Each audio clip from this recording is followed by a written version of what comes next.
Verizon asked for a copy of meeting minutes stating that I'm authorized to sign for the town of Bear River.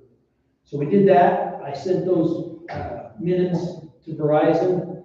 They wanted that copy signed. So Barb and I both signed. They wanted the town clerk's signature on those minutes. So I sent that on to Verizon, and the last, I haven't heard anything since then, but they said it could be 60 to 90 days before, as soon as everything's fine and dandy, they're gonna send me a closing document. And once that closing document is signed, then they cut the check, from what I understand. But that can take 60 to 90 days. About 20 days ago. Okay. So it was right after the That last. was a question. This is more maybe for Dean. This is a lease agreement. It's a long-term lease agreement, correct? Mhm. Why would we be having a closing on a lease agreement? Because it's a long-term lease agreement. And then, And closing sometimes is just to show everybody has the signatures. Now, closing is you typically not when you sell something or buy something, or this is a long-term lease. That's just me asking. Yeah. And to be honest with you, we've also had some correspondence with a Sam Farm that was requesting information about that lot. What is it zoned? You know, what is it with historic use and all that stuff? Basically, it's just a, did they have a building permit for the tower and all that stuff? And what authorization did they have originally to build the tower? And it was just, what do you call that? It was a disclosure. Freedom of information. It's freedom of information, you know. I filled out their form and sent it back to them, and I haven't heard anything back. But I gotta admit, it kind of took a red flag for me. who sent the form? It was a private company working for a client. They wouldn't tell us who the client was, but it was just, they were just asking for the information. But they were talking about that What they law. were talking about. They had that. Was it the same outfit that wanted to take photographs? No. This is a private firm that was working on behalf of their client, and they would not disclose who the client was.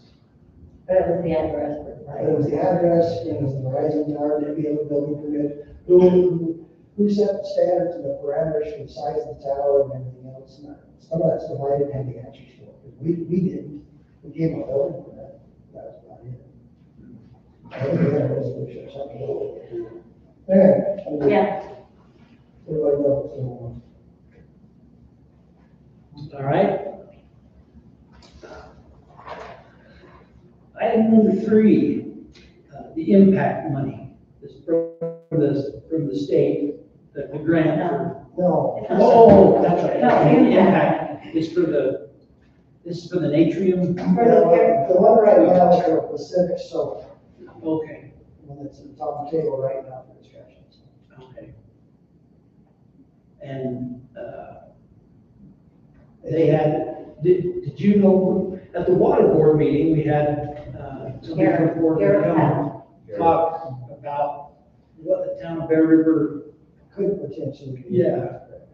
And if I understand right, we've got to have our numbers put together by the 17th. Well, Loretta wants them put together by the 17th, so she can then put it together and send the counties, all the county stuff in with the county stuff, yeah. And in talking with, I talked to Shane, he's the mayor of Lyman, and Brian, the mayor of Mountain View. Last time, they submitted their request outside of the county's request. Because if they do a per capita formula, we're gonna get about $18.25. Sitting on the outside, I'm exaggerating when I say that. Talking with Shane, they're gonna go back and they went first, with the first one that we didn't participate in, and they went on a project base and got 65% of what they asked. And he said, we're probably gonna do that again. So that's something we need to decide is, do we wanna lump ours in with the county, or do we wanna go off a project base? Look at the town of Bear River and see what impact, what could impact the city, and go after monies for those projects. So, Well, in the water board meeting, there were 2 or 3 projects that came up having to do with the joint power board water. The joint powers board. We have to go We have to go through the The county. districts in the joint powers. Special districts have to go through the county. We have to go, that goes to the districts and the boards need to go through the county. Yeah. You know, and yeah, we did identify a few projects and we'll try to get some. That's different. Yeah, it's different, but those projects would benefit the town. Well, they- Yeah, but it's still different. I mean, It's totally separate. yeah, it's 2 totally different entities. So if we're gonna go after it, we need to go after it by ourselves. Yeah, we can, and so I guess what we're asking for tonight, does anybody have any ideas? So that's, I have put together some ideas, I mean, as far as what could be considered impacts. And we've talked about a couple of them several times. But probably the biggest one right now that Forestry Associates doing our strategic master plan have identified, and that's our collection system capacity throughout the mile. Right now, it's an 8-inch pipe, and it's. Actually, it is a 10. It is a 10? Okay. Well, anyway, it's laying really flat. And so we look at, to increase our capacity, our sewer lagoons are fine. We've got tons of capacity as a treatment facility, but it's the collection end of it that we're kind of behind the 8 ball as far as capacity. We could not take on very many new homes without this improvement. So I guess there is an impact to our collection system. We couldn't even expand it, go back and big Brian was even thinking about including all of Deer Mountain and all this stuff on one system. Right now, we could not do that if we had that kind of an impact. So anyway, that's the one project. If we do all the way from Morgan to the sewer plant, we're looking at about $1 million. That's just right out of mile, 1.1 miles. That includes, and very good. And that includes manholes, new pipe, potential improvements to the lift station. So is that the only place you're saying is flat? Well, the whole The whole thing thing is flat. that's the long rant because it's kind of the trunk. That's where everything comes together right there, the quarter horse. Well, yeah. Yeah, but So I understand that, I'm just saying that. Well, they didn't The actually. whole thing's flat? The whole thing's flat. It's pretty flat. From manhole to manhole, yeah, it does drop. The gravity's all the way to the end of quarter horse, and then it goes across and then it lets it back up. That's the reason they put a 10 inch instead of an 8. An 8 would have been required, but by running the 10, you can run flatter. And honestly, my recommendation would be to upsize that lastly. Just because of the grade. And a lot. I mean, it's a challenge. You know, we don't want to tell some of the real reason. About every manhole leaks. Our infiltration of that system is terrible. When we get spring runoff, we discharge twice as fast, 3 times as fast. But, so that's one project that we've come up with. Got another one. Anyway, we've talked about Deer Mountain Hill, paving curb and gutter and doing that because, maybe a significant impact. If every lot that's available up there gets developed, we put that much more traffic on that road. So that was another project. I'm just guessing that's gonna, just based on what we got out here, on our curb and gutter project, to pave curb and gutter the hill, probably $750,000. Curb and gutter on both sides, okay. And that wear course. Up Deer Mountain, you want to just pay it and make it smooth, put a wearing course on it. People be sliding off. That was the second project. Third one I looked at is the secondary access for Elk Mile and Deer Mountain.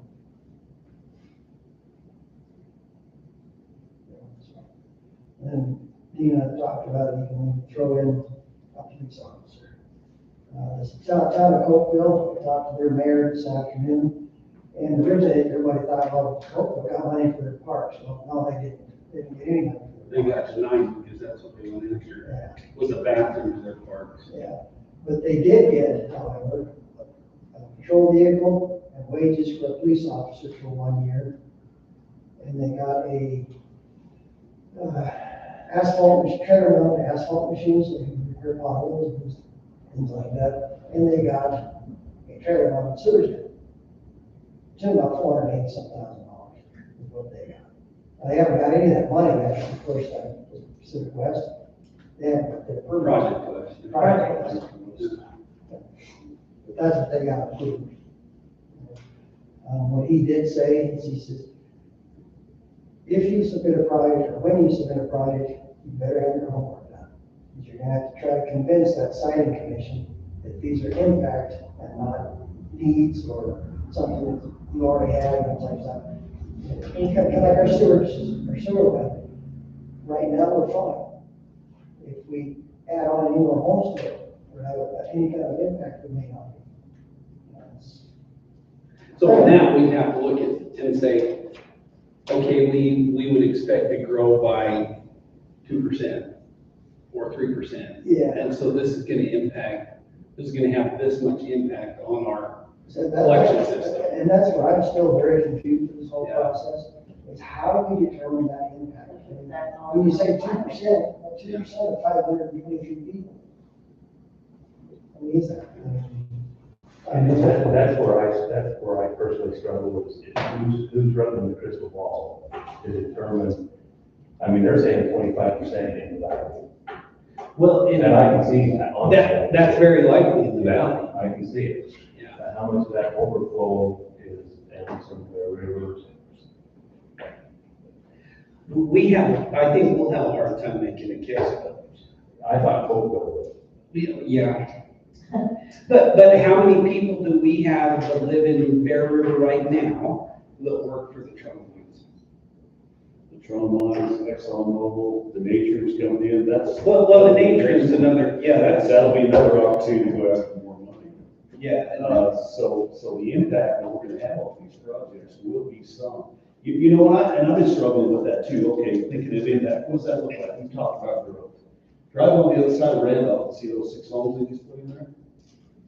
Somebody sells off a piece of ground over here and they want to tie in, and we're in Bear River now, that impacts our sewer, that impacts our utilities. So it's not unrealistic that might not happen, right? So with that, you're right, we've got to make a case for it. It's not a wish list, kind of is, but we can make a case Well, for it. it's an override. It is. And one thing, the difference between this project and the first one is the first project is just north of Ranger. And it was just a few miles north of Ranger. So, as far as saying, as far as the Cokeville got it, just north of Ranger, that's not really that far from Cokeville. Going up the highway. I mean, They were the very furthest right. of any town. But now this facility is actually 20 miles southwest of Green River. So it's further Right. down country. So, like Mayor Copeland says, I'm completely out of this. We're way past their impact zones and all. Well, and even if we are on the outside of the ridge, right? If we go through this process, it helps us for when the nature comes in, we enter that process. And that whole process, once again, we've done it once, we've got that experience. We've been through it once, that'll help us get there. That Natrium's got, that's probably the biggest one of the bunch. Oh, yeah. And 1.25% of the project is allocated to impact funds. That's not tax dollars, that's not our tax dollars, that comes from that project. It's gonna be interesting to see what the Natrium's actually gonna do, because this facility they've got going right now, according to the Pacific Soda's own application, and they were right, that's a 2,100-page document. I didn't read it all. But anyhow, they're projecting, on an annual basis during construction, there'll be 2,100 people, just construction workers. And then they're at the peak during the summer months, they're thinking of as many as 4,200 people, workers. Then when it's all said and done, the place is built, they're gonna have 2,530 people. That's gonna impact the communities. Yes. I want you to think through this also, is when we talk about the distance and the impact possibilities, understand that this is project on top of project on top of project. And so when we talk about 21 to 4,200 workers on the project that we have here, this is on top of Project West that's already dumping 1,500 to 3,000 workers right into the area. So you're gonna have Rock Springs fill, you're gonna have Green River fill, you're gonna have the Bridger Valley fill. And as that fills the availability, people move out. And that's why it's probably completely reasonable to say the town of Bear River, when it dealt with Project West, we are not gonna have much impact. But now, all of those places for people to live are full.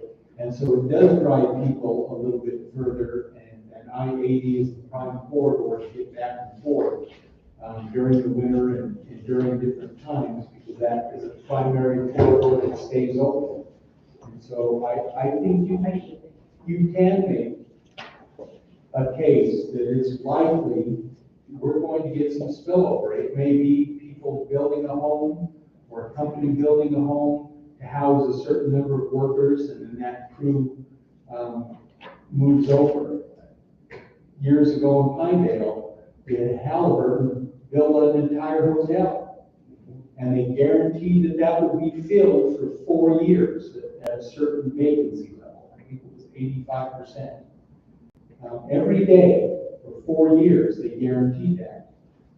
I think that it's only wise that we look at that and say, we're at a point with the sewer that if we add 3 more homes that have 4 people in those homes, we are not going to be able to, the impact is going to be such that everybody in our town's going to have problems with their sewer. Right. And so that's where I think it represents, this is what it is. We talk about law enforcement, but there's possibility also to say, maybe we give a certain amount of money so that we can contract with the sheriff's office that they will come out for a certain period of time.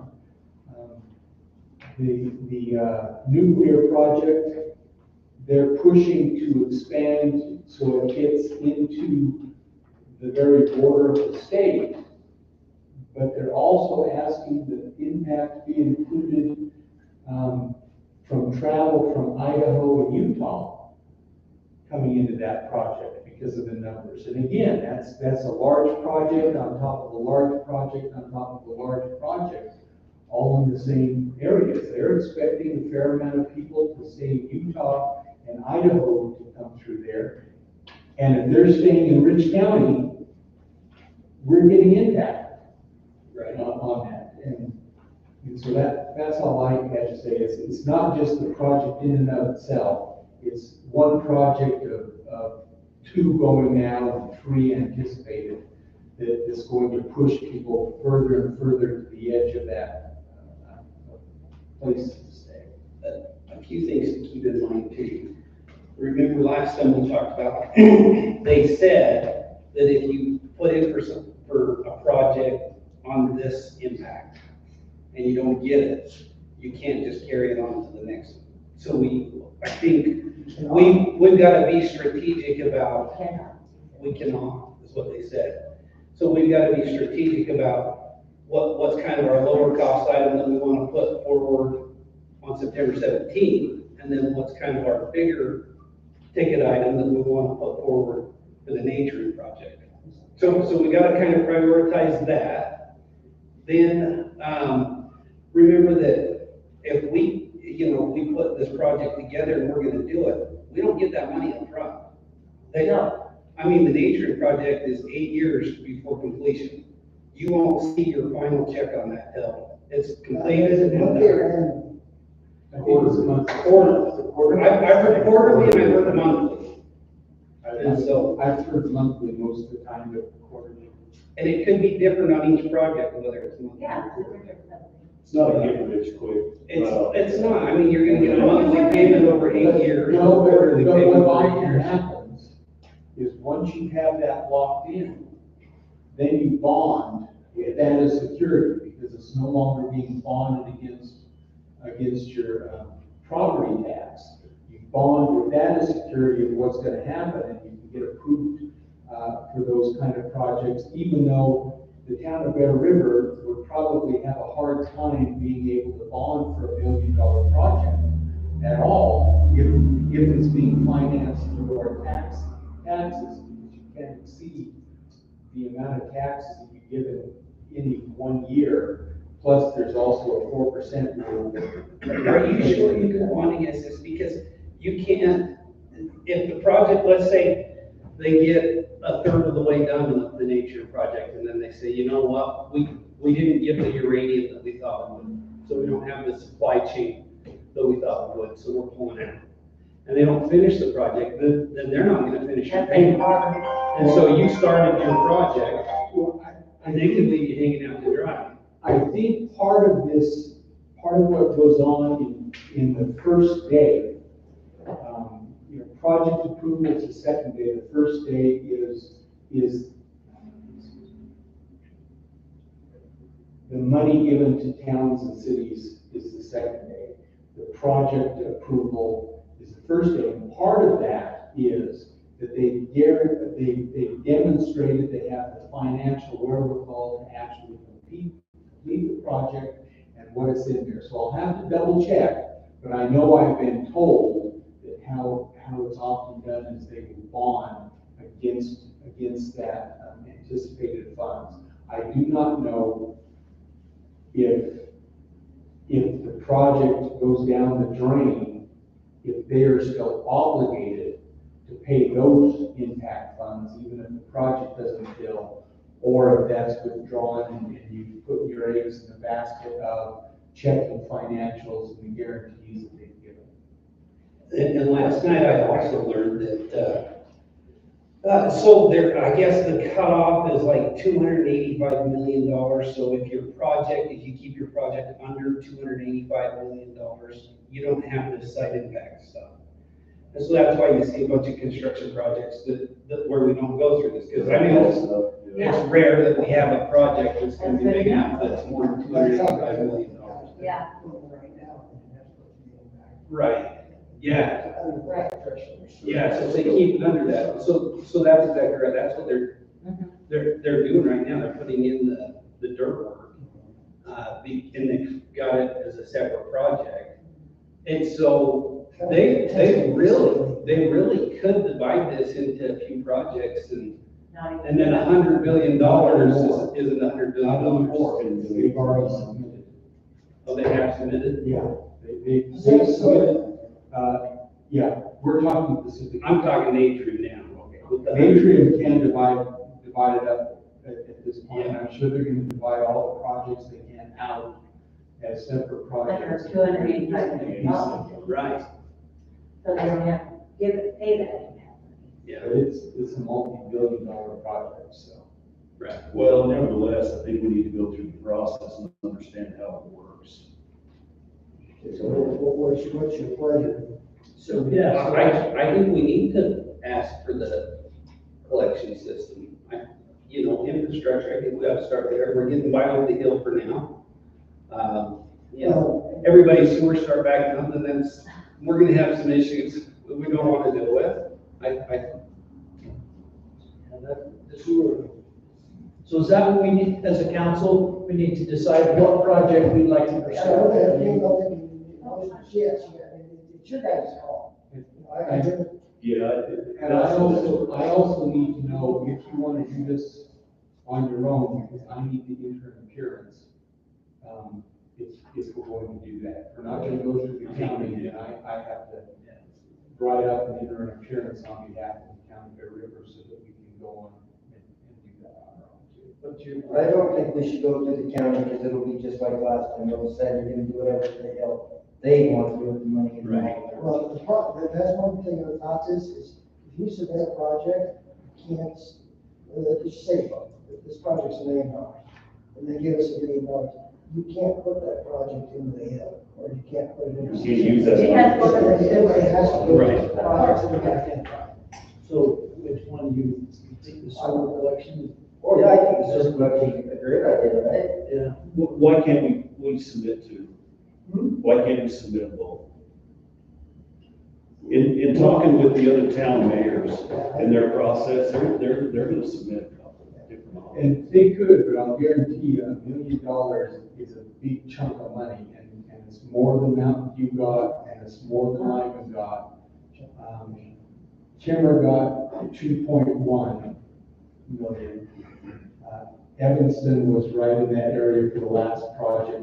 Evanston is 700,000, county got 1.2, joint powers got 300, the county as a total got 2.5.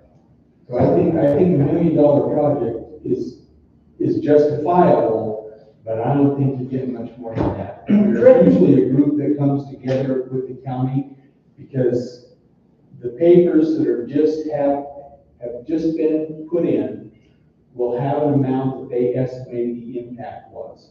The last one was $22 million. It was either 22 or 24, because the amount that was asked for ended up being 2 million less than the total. And so I'm thinking it's probably gonna be a similar number that's gonna get divided up, and it may go as high as, won't go to Big Pine, but might push right up there. Large. So- Large. So if we put in for 2 projects, you say if we get money for one project, you can't spend it on the other. If we put in for 2, are they gonna say, we'll give you money for this project? Yes.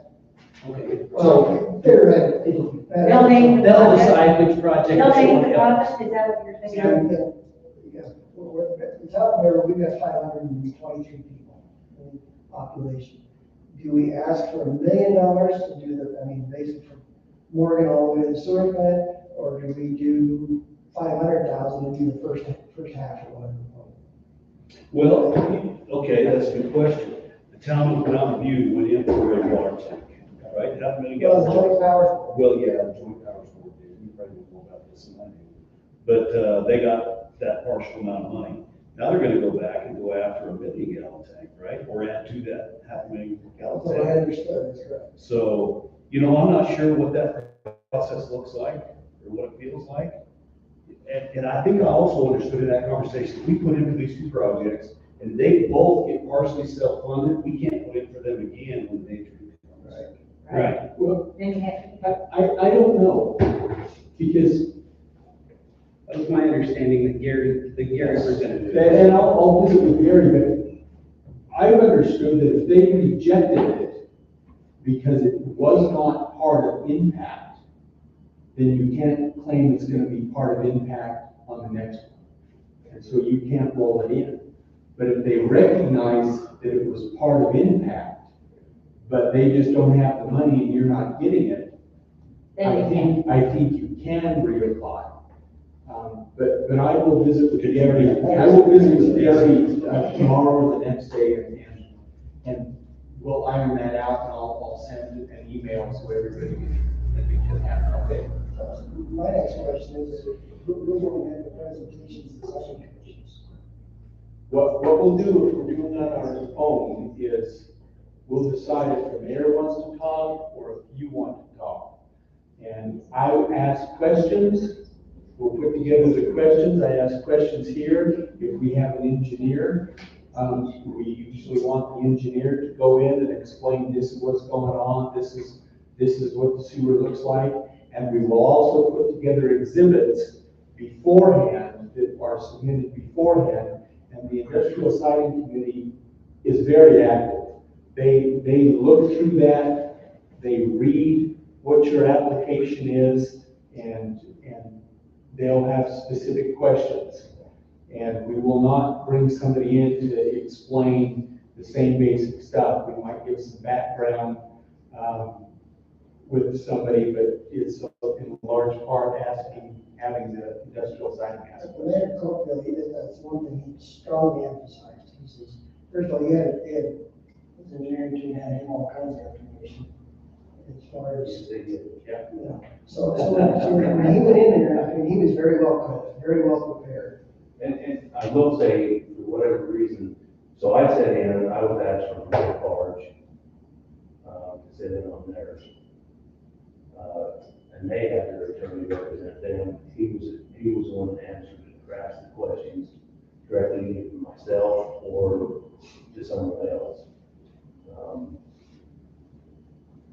Really like what Dean's saying is prepare for that. You have Dasher there, maybe one of the mayor or the council member or someone else there, and a member of the engineering firm to ask, because they also turn around and ask questions. So, Yeah, I think we were told that if you're gonna prepare that presentation, you need to go through that fine tooth comb and figure out your objections before you get there. Anything that you might think they're gonna ask, we need to know. That's right. You know, That's what he said, exactly. Just to be, and that's fair, right? We gotta know our business. He said, it's a pretty extensive process that goes through. He says, I usually don't sweat. He says, when I come out here doing that interrogation, he says, I was sweating. Well, and on the other side of that too, it's our town, it's our project, and we should know more about that project than anybody, right? So when you look at it in those terms, that should be a fairly, I'm not gonna say easy conversation, but simple. And the deadline is the 14th of September. 17th. Well, that's what Loretta wants. That was Loretta's. And if we're not gonna go through the county, we don't need to go through the Okay. rest, so that gives us a little time. That We just need to wait. probably an extra week. Yeah, so we've got to submit the application to be able to do that. Basically, before we actually send in that letter of intent or whatever we gotta do, we gotta have some numbers. Correct? Yes. How accurate numbers, how tight numbers they have to be. Todd, can you kick out some numbers? They have to be good enough that, because you're not getting more. Right, it's just, so basically, it's, we're gonna have to go through. A process. well, that's my point. We've only got a couple of weeks, 3 weeks to do it, so I mean, that's what I'm asking. How tight do they have to be? Is it just a generic engineer's estimate? With a contingency or? They do accept it. That was one of the questions they asked me, if I had generated the cost estimate, and why is the contingency 15%? But, I mean, we are running a little bit of a risk if we put in the projects we really want done, and they take it out. We've been, We will never get help. We got clarification on that. Yeah, so tomorrow, before we start anything for serious, we'll wait, and if we got some leeway, then we'll shoot for the sewer project. Well, and I think too, that road is an impact on what's going on. I don't live up there, so I'm not worried about it. But if I lived up there, I'd probably worry about it, right? and I agree, that's the biggest impact or the biggest concern of the town, is that hill. Until my sewer backs up. But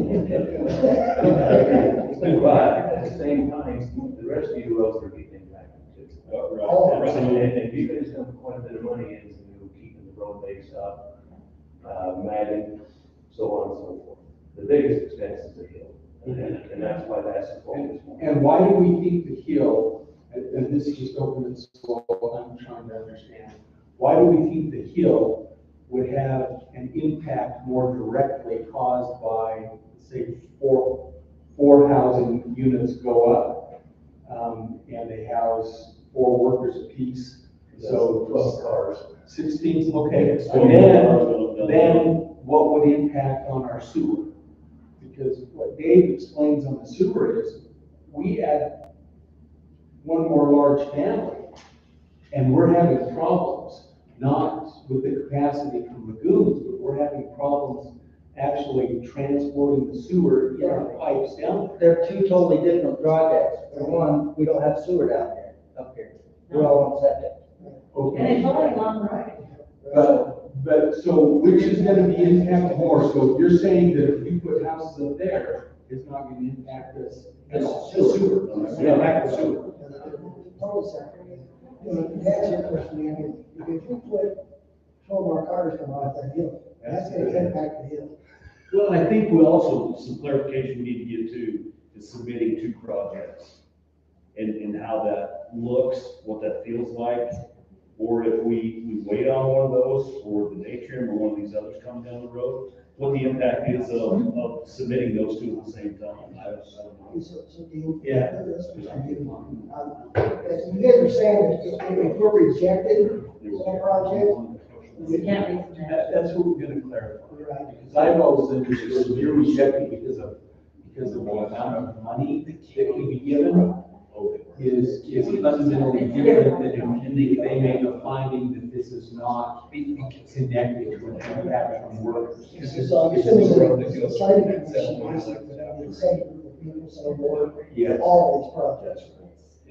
Yes, I think one person has already dropped off from the last one that we had, but yeah, generally speaking, I don't think those So updates that's why for these if projects. the siting commission comes back and says, no, this is not an impact, so therefore we're not gonna fund it, that's why you kill it if you try to resubmit. Yeah. I'm just trying to. But that's what we're gonna double check with Gary and, Okay. Yeah, we could probably go on for a long time. Okay, so This discussion.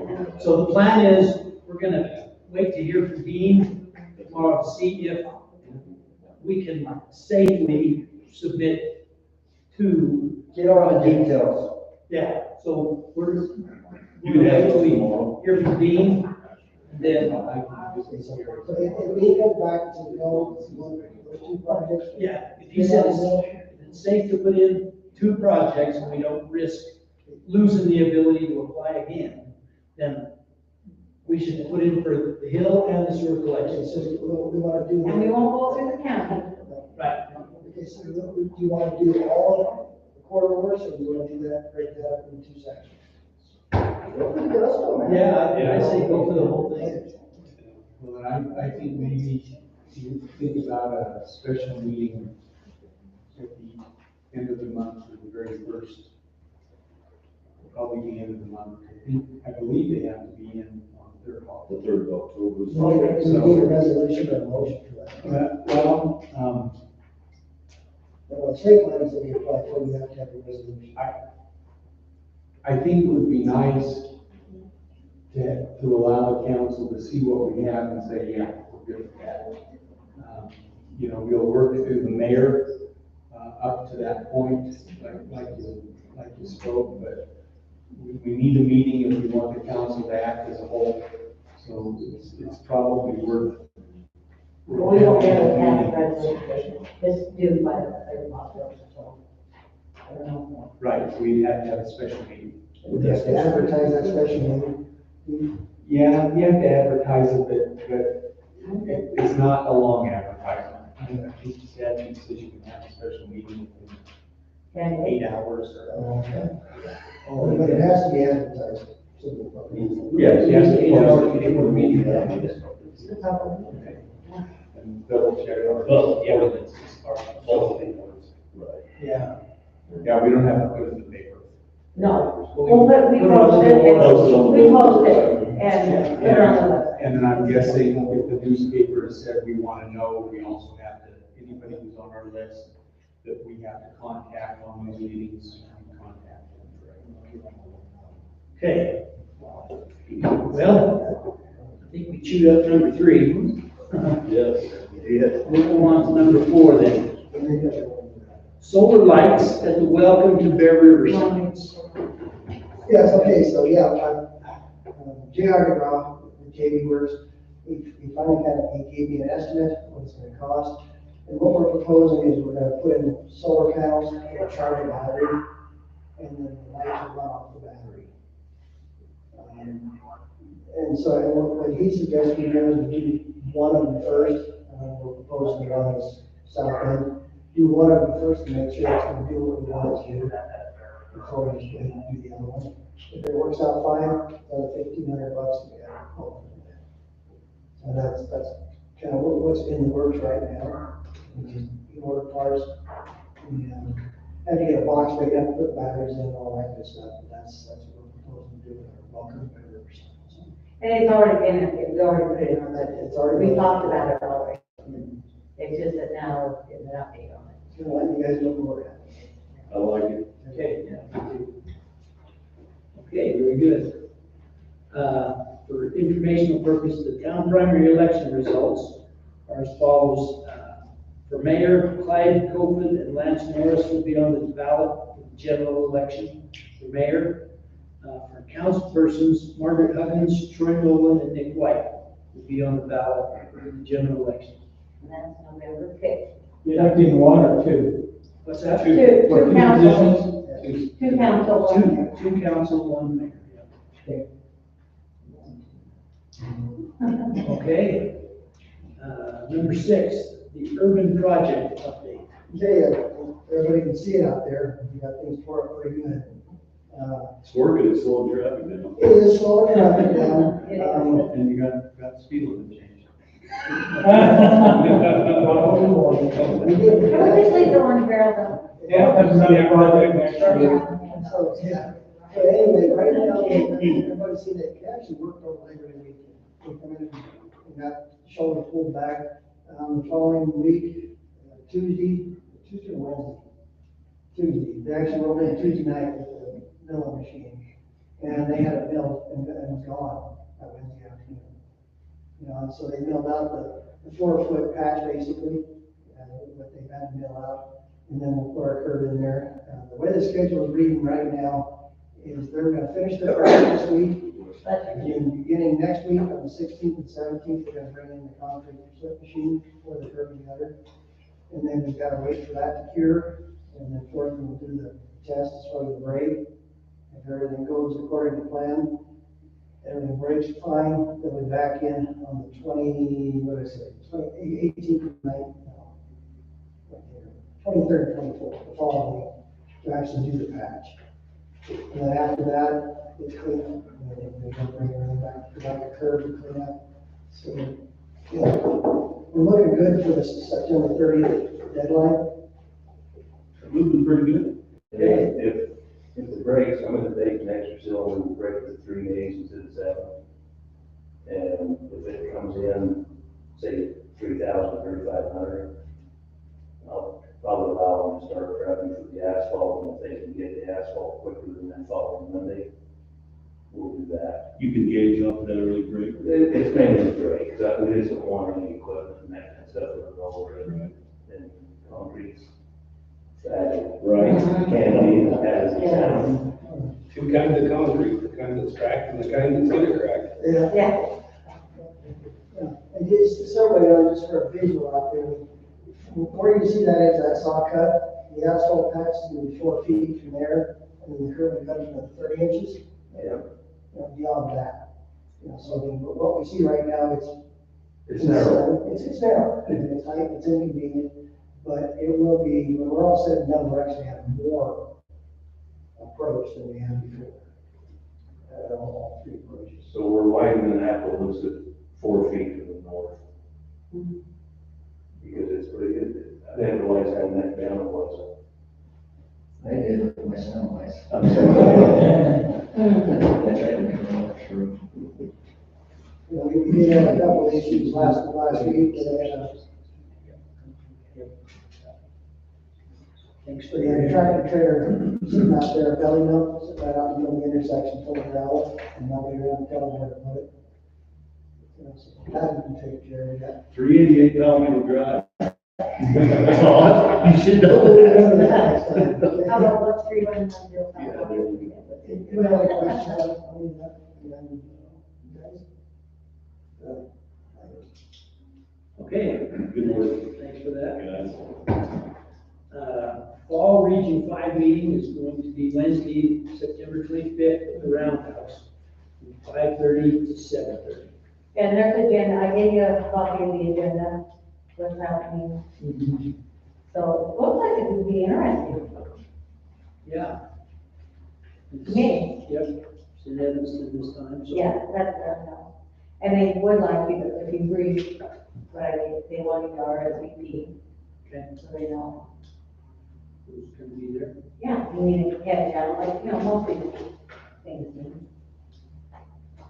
Okay. And item number 8, second reading for ordinance 2024-03, which is an ordinance adopting a map of the town of Bear River reflecting the ordinance amending a portion of the town to an industrial zoning town ordinance 2021-02, section 10.55. Okay, and that is That's it. Yeah, yeah, changes and things along with them, but Yeah. Good job. Here's the mayor. Okay.